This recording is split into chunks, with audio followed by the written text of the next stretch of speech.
এই চ্যানেলে সম্প্রচারিত সকল খবরই সচেতনতামূলক এবং শিক্ষণীয়, কোনো কিছুই প্রভাবিত নয়।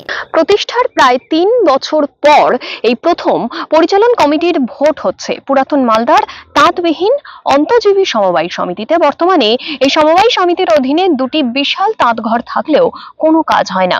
তবে প্রতি বছর নিয়ম মাফিক সভা হলেও কোনো নির্বাচিত পরিচালন কমিটি ছিল না।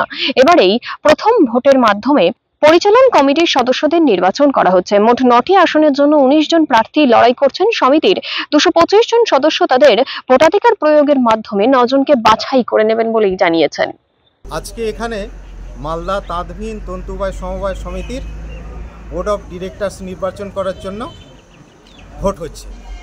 এটা cooperative election commission of West বেঙ্গলের মাধ্যমে হচ্ছে। আমি হচ্ছি হ্যান্ডলুম ডেভেলপমেন্ট অফিসার এবং এই ভোটের আরও রিটার্নিং অফিসার।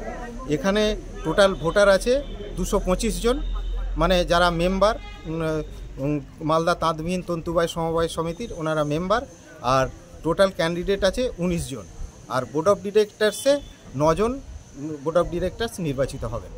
কি হবে এটা জাস্ট ইলেকশনটা মানে ভোটিংটা কমপ্লিট হওয়ার পরেই রেজাল্ট ডিক্লেয়ার করা হবে। ব্যবস্থা গ্রহণ করা হয়েছে প্রশাসনিক দিক থেকে সব রকমই সহযোগিতা আমরা পেয়েছি।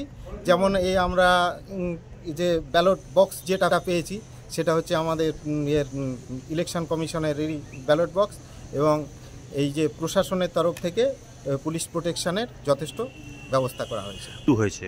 এটা 10:30টায় শুরু হয়েছে, 2:30 পর্যন্ত চলবে, তারপরেই কাউন্টিং হবে। এখন স্বাভাবিক। আপনার নাম? আমার নাম আনন্দমোহন দাস।